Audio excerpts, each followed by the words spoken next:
Are you a commercial drone pilot with a commercial drone operation, or are you a recreational pilot and maybe just fly for fun and for hobby reasons? Well, under the new European drone regulation, there's some new concepts that we think you might be interested in.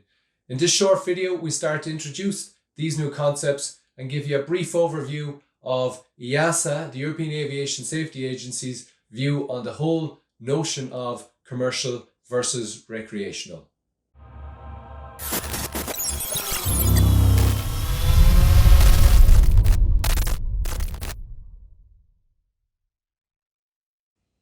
Hi guys, and welcome back. It's Mark here from Safe Drone Academy, and welcome to the next video in our video series on the contents of the European drone regulations and how they might affect you as drone operators and pilots out there.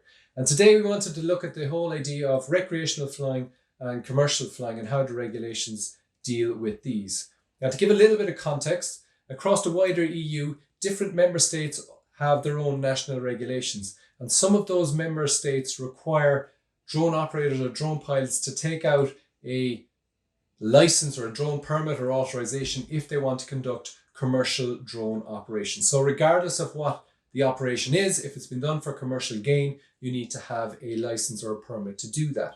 Now, under the European system, EASA has done away with this whole idea of recreational versus commercial flying, and EASA's regulations are basically focusing on the operation and the risk level of the operation. So it's considered to be an operational or risk-centric type of regulation. What this means is that if you want to do a relatively simple drone operation or an operation that is considered to be low risk, you will need very little involvement of your national authority before you can legally go ahead and do that operation. And this is regardless of whether you're doing it for recreational or commercial purposes.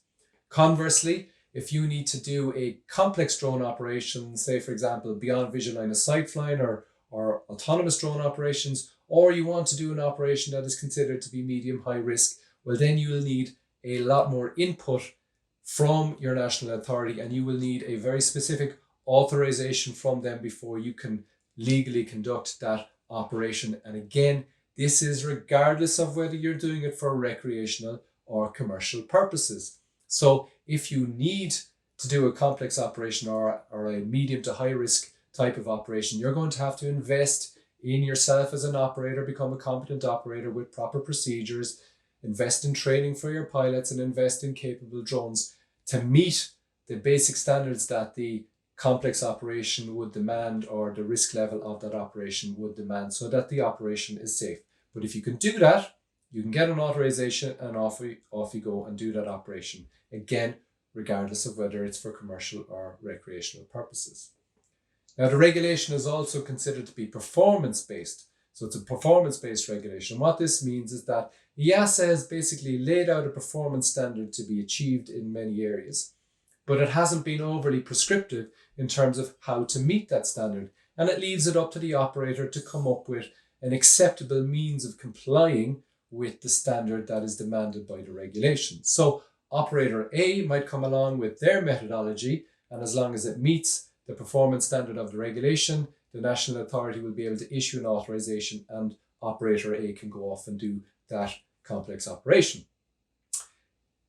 Likewise, operator B might come along with their methodology, which is different from operator A, but again, the methodology is assessed by the national authority, and if the national authority finds that it's safe and it meets the performance standard demanded by the regulation, they too can get their methodology approved and off they go and do their operation.